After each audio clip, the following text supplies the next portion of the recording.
Bonjour à tous, bienvenue dans cette nouvelle vidéo. Aujourd'hui, ça sera une séance d'exercice.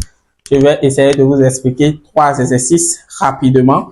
Vous aurez la correction intégrale dans notre document de 1000 pages. Il vous suffit juste de payer ce document et puis vous pouvez bien voir la correction et avoir encore une compréhension plus approfondie. C'est parti.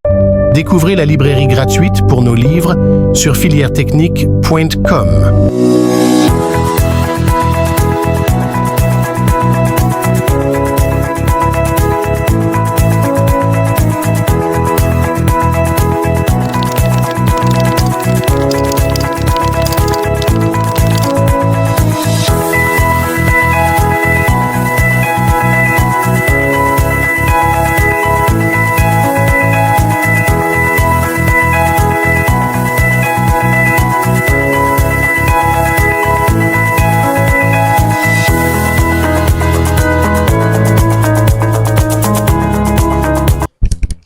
Une parcelle a été levée avec les éléments portés au croquis ci-dessous.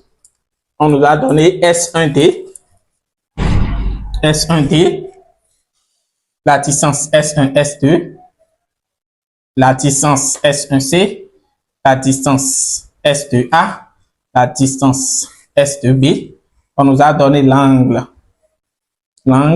T, S1, S2, l'angle C, S1, S2, l'angle A, S2, S1, l'angle B, S2, S1. Donc, en d'autres termes, nous avons cet angle, nous avons cet angle, nous avons cet angle, nous avons également cet angle. On nous demande maintenant de calculer les coordonnées rectangulaires des points A, B, C, D. Déjà, j'ai la distance S1C, j'ai les coordonnées de S1 et est-ce que j'ai le gisement? On ne m'a pas donné le gisement dans les données. C'est le nœud de l'exercice. Qu'est-ce qu'il faut comprendre? On a ici l'axe des Y positifs. En d'autres termes, la direction du nord. Cette direction du nord est confondue avec la direction S1, S2. Vous voyez bien, la direction S1, S2, c'est ça. La direction du nord encore, c'est ça. Donc, les deux directions sont confondues. Parce que les deux directions sont confondues, le gisement S1, S2, gisement S1, S2, ça me fait 0 grade. Donc, pour trouver le gisement S1C, on remarque quoi? Le gisement S1C, j'essaie de représenter, c'est l'angle mesuré à partir de la direction du nord, suivant le sens des aiguilles d'une montre pour la direction considérée. En d'autres termes, la direction S1C. Donc, ce gisement n'est rien d'autre que quoi? Cet angle. Donc, je peux déjà dire que le gisement S1C n'est rien d'autre que l'angle C S1, S2. L'angle C S1, S2. 40,430. Donc, pour déterminer les coordonnées du point C, is de C, ça fait is de S1 plus la distance S1C, sinus du gisement S1C. Y de C, ça fait Y de S1 plus la distance S1C, cosinus du gisement S1C. Donc, is de C égale Y de C égale. Je calcule rapidement. Ça fait 100 plus la distance S1C, 37,61, sinus de 40,430. Donc, ça me fait ici 122,31. Y, ici c'est 0, 0, plus 37,61, cosinus de 40,430. Donc, ça me fait là 30,28 mètres. Je viens de calculer là les coordonnées du point S. Coordonnées du point D. Coordonnées du point D. Le gisement S1D, l'angle, le gisement n'est rien d'autre que l'angle mesuré à partir de la direction du nord, suivant le sens des aiguilles d'une montre pour la direction orientée S1D, le sens des aiguilles d'une montre. Pas comme ceci. Non, pas comme ça. Ça, c'est le sens contraire. Donc, j'ai là le gisement.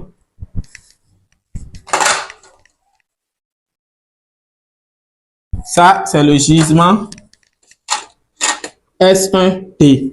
Maintenant, ce gisement. Or, j'ai cet angle.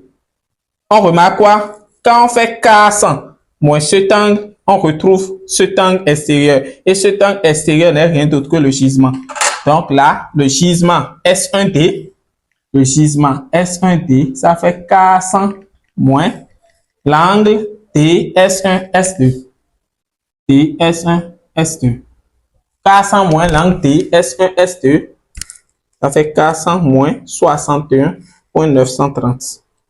Donc, ça me fait 338,070 grades. Gisement S1D. J'ai aussi la distance S1D. Donc, je peux déjà calculer les coordonnées de D. Ins de D, ça fait ins de S1 plus la distance S1D. Sinus du gisement S1D. Y de D, ça fait Y de S1 plus la distance S1D.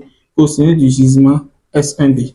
Donc, D, ins de D égale Y de D égale.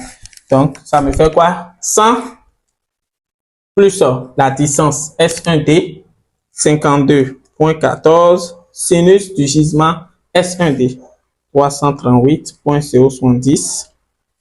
Donc, ça me donne ici 56,91 mètres. 0 plus la distance S1D, 52,14, cosinus de 338,070.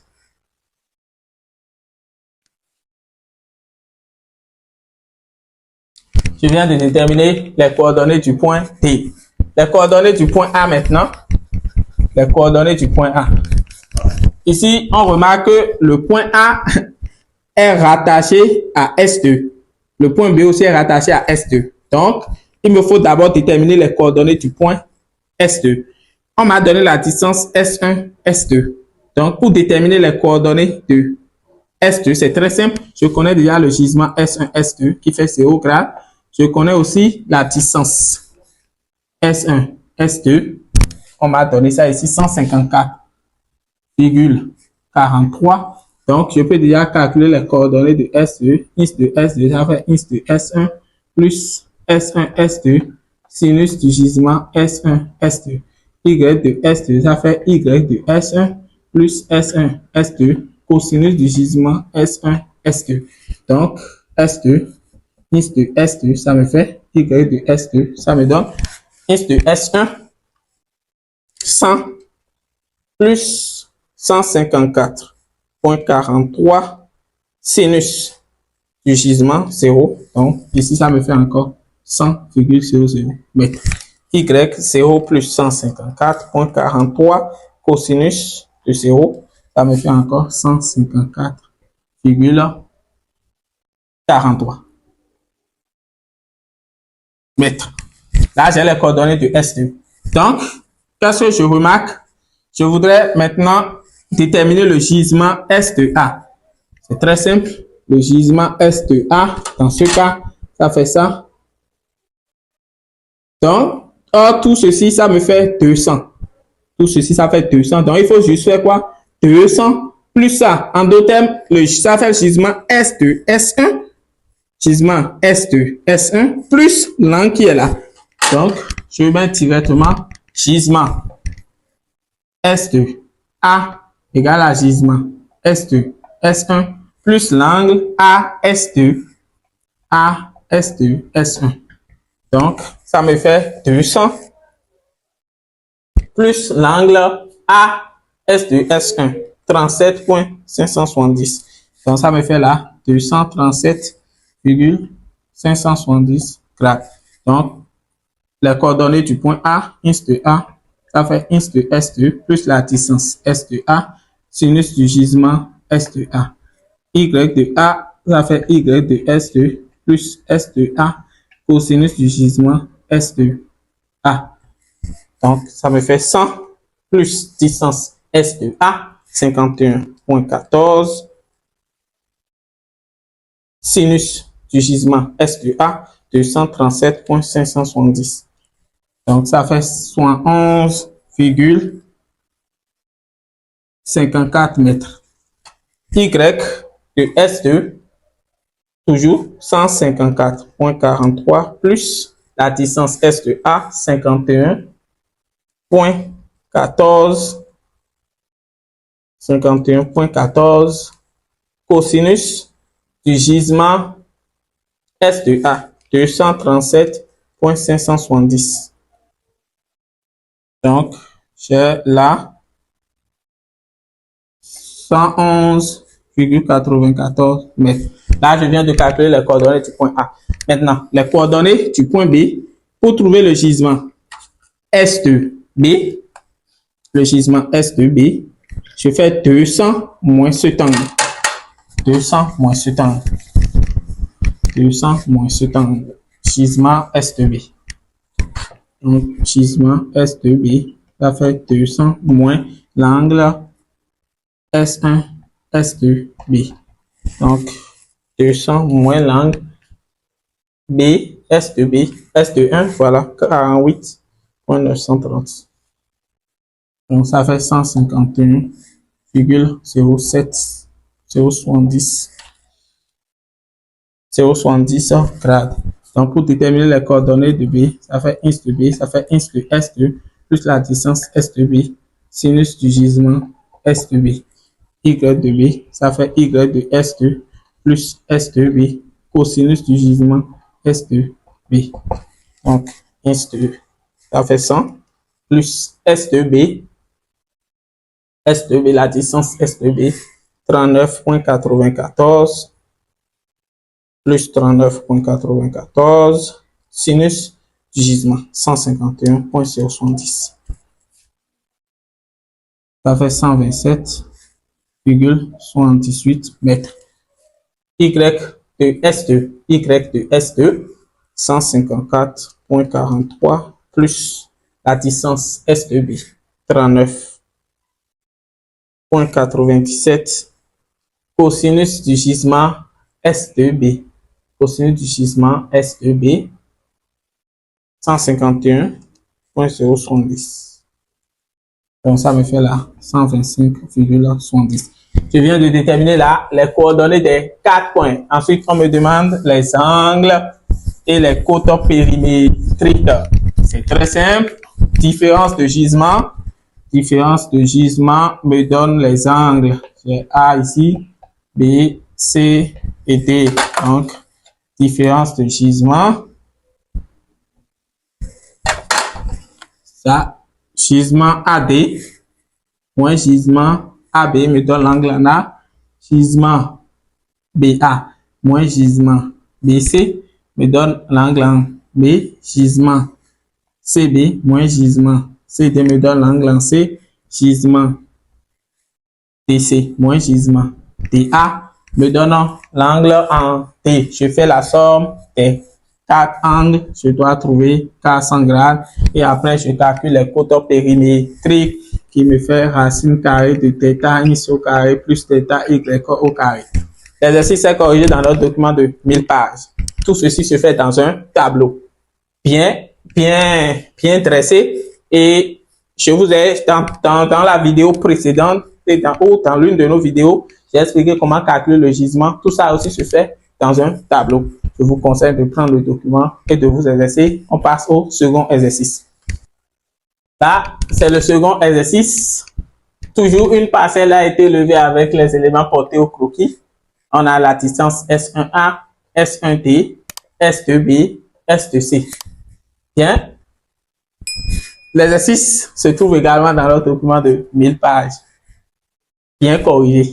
Ici, je vais rapidement expliquer de manière ramassée comment déterminer les coordonnées rectangulaires A, B, C et D et comment calculer les angles intérieurs de la parcelle A, B, C, D et les côtes périmétriques. Si vous voulez plus comprendre, je vous conseille de prendre le document. Si vous voulez être meilleur, vous voulez être surdoué, il est très capital que vous vous exercez correctement comme cela se doit. Et dans ce document, près de 200 exercices, plus de 200 exercices sont corrigés de manière intégrale. C'est parti. On nous demande de calculer les coordonnées A, B, C, D. On nous a donné les angles. Les deux points A et D sont rattachés au point S1. Les deux points B et C sont rattachés au point S2. Bien. Ce qu'il faut comprendre dans cet exercice, on a ici quoi? L'abscisse, is. Donc, je sais que le gisement, c'est l'angle. Compter comment? Mesurer à partir de la direction du nord dans le sens des aiguilles d'une montre pour la direction considérée. La direction considérée ici, c'est gisement. C'est la direction S1, S2. Donc, on remarque quoi? La direction du nord fait avec l'axe des 6 un angle qui n'est rien d'autre que 100 grades. Donc, gisement S1, S2, dans ce cas, ça fait 100 grades. L'exercice ne nous a pas donné le gisement, mais l'exercice nous a donné des données. On a des signes, des indications qui nous permettent de déterminer facilement le gisement. Le gisement S1, S2 fait 100 grades. Bien. Pour trouver le gisement S1A, il faut faire alors les 100 moins cet angle. Donc, gisement S1A, ça fait gisement S1, S2 moins 40,08 grades. Donc, ça me fait 100 moins 40,08. Donc, 59,92. Si j'ai le gisement S1A et j'ai la distance S1A, je peux déterminer les coordonnées de A. Donc, is de A, ça fait is de S1 plus la distance S1A fois sinus du gisement S1A. Y de A, ça fait Y de S1 plus la distance S1A cosinus du gisement S1A. Pour déterminer maintenant le gisement S1T, il faut faire les 100 plus cet angle. Donc, gisement S1T, ça fait gisement S1, S2, plus l'angle 37,500, qui me fait 137,500. Donc, pour déterminer les coordonnées de D, is de D, ça fait is de S1 plus la distance S1T, sinus du gisement S1D, Y de D, ça fait Y de S1 plus la distance S1D, cosinus du gisement S1D. Je viens de déterminer les coordonnées du point D. Je passe maintenant aux coordonnées de B. B et A. Gisement inverse. Gisement S1, S2, plus cet angle me fait quoi? Me donne le gisement S2B. Donc, gisement S2B, ça fait gisement S2, S1, plus les 40,730. Gisement S1, S2, S2, S1 n'est rien d'autre que le gisement inverse. On connaissait déjà le gisement S1, S2 qui fait 100. Gisement inverse S2, S1, on fait plus de 100, donc ça fait 300. Donc ça fait 300 plus les 40,730 qui nous fait 340,730. Je pose encore la formule. Is de B, ça fait is de S2 plus la distance S2B, sinus du gisement S2B. Y de B, ça fait Y de S2 plus la distance S2B, cosinus du gisement S2B. Je détermine encore le gisement S de S qui fait gisement S de S1 moins cet angle. Donc, gisement S de C, ça fait gisement S de S1 moins l'angle 62,570. Alors, gisement S de S1, ça fait 300 moins l'angle 62,570. Donc, ça me fait 237,430 grades. Gisement S de C. Donc, pour déterminer les coordonnées de C, is de C, ça me fait is de S2 plus S de C, sinus du gisement S de C, Y de C, ça fait Y de S2 plus distance S de C fois cosinus du gisement S de C. Là, je viens de déterminer les coordonnées rectangulaires des points A, B, C et D. Tout ça se fait dans un tableau. Maintenant, je calcule les angles intérieurs et les côtes périmétriques. Différence de gisement, j'ai les angles au sommet, je fais la somme, ça va me donner 400. Et pour déterminer les côtes périmétriques, c'est très simple. J'ai déjà expliqué dans plusieurs vidéos. T égale à θ x au carré plus θ y au carré. Je vous conseille de prendre le document pour avoir l'exercice et la correction et plus vous exercez parce que tout ça doit se faire dans un tableau. Merci. Je passe au troisième exercice. Troisième exercice. On a une parcelle A, B, C, D, E. À partir du point S, on a pris les distances SD, SC, SE, SA.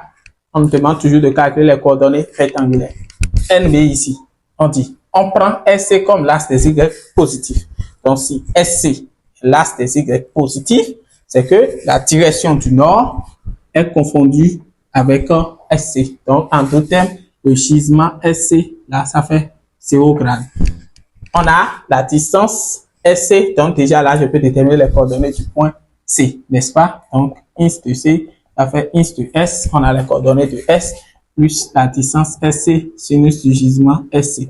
Y de C, ça fait Y de S, plus SC, cosinus du gisement SC. C'est parti, j'ai fini avec ça.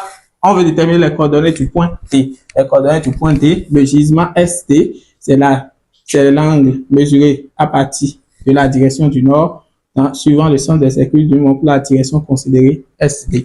Mais on remarque que ici, on est en station en S. On a visé quel point? Le point A. Ensuite, on a visé le point C. Ensuite, on a visé le point D. Ensuite, on a visé le point E. Donc, pour déterminer le gisement, ce gisement, il suffit juste de faire quoi? Lecture en D moins lecture en C, puisque au point S, on a visé S et D. Donc, en d'autres termes, pour déterminer les coordonnées du point D, déjà, ins de D, ça fait ins de S, plus la distance SD, sinus du gisement SD. Y de D, ça fait Y de S, plus la distance SD, cosinus du gisement SD. Et le gisement SD, ça fait l'angle CSD. Et cet angle n'est rien d'autre que lecture en D moins lecture en C. Lecture en deuxième lecture moins première lecture. On a l'angle. Et puis, l'angle n'est rien d'autre que le gisement. Là, on détermine les coordonnées du point D. Pour déterminer maintenant les coordonnées du point E, c'est très simple. Toujours là, j'ai le gisement.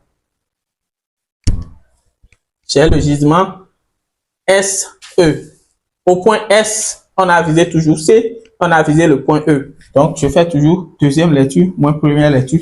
Donc, le gisement SE, ça fait encore l'angle CSE qui me fait lecture en E moins lecture en C. Donc, je peux aussi déterminer facilement les coordonnées qui fait ins de S plus SE, sinus du gisement SE.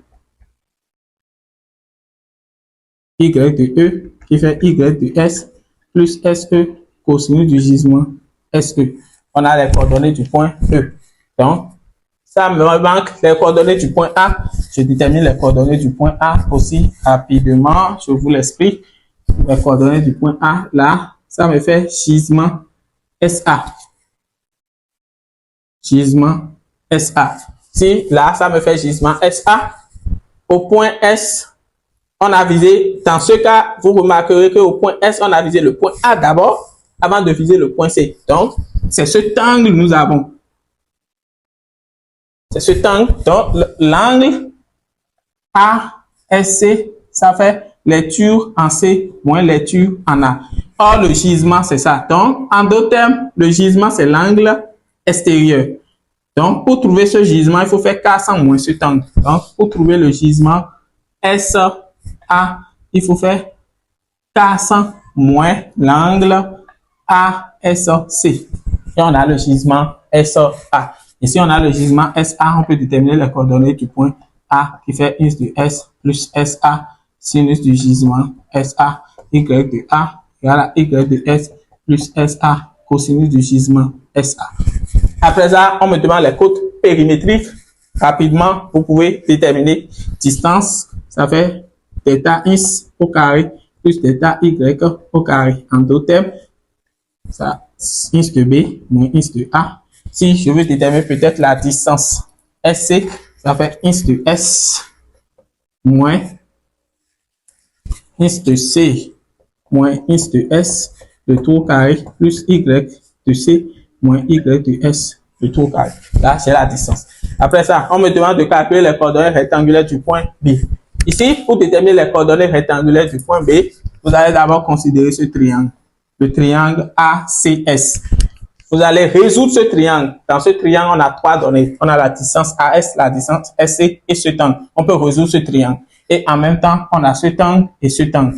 C'est bon. Après ça, on a cette distance-là. Maintenant, dans ce triangle, on a ça, trois données. On peut aussi résoudre ça et retrouver cet angle, cet angle. Après avoir retrouvé ces angles, on a les coordonnées du point C. Donc, on fait gisement CS plus la somme de tous ces angles pour trouver le gisement CB.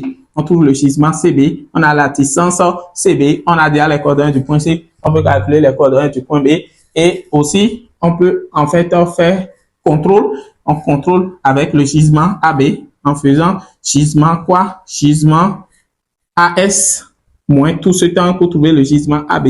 On a les coordonnées du point A, la distance AB. On peut déterminer les coordonnées du point B. Après ça, on nous demande les angles intérieurs et extérieurs. Là, il suffit juste de faire différence de gisement toujours pour trouver les angles. Vous faites différence de gisement. Vous avez les angles.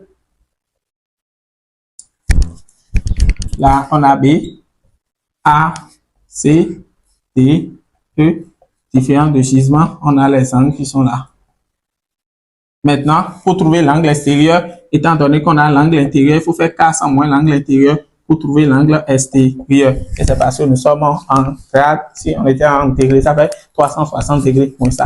Voilà, on vient de corriger 3 exercices de manière ramassée. La correction intégrale se trouve dans le document et plus de 200 autres exercices sont corrigés comme cela. Je vous conseille de prendre ce document si vous voulez décrocher votre BTS, votre licence, si vous voulez décrocher votre bac pro. Je vous conseille vivement ce document. Le lien est en description. À très bientôt.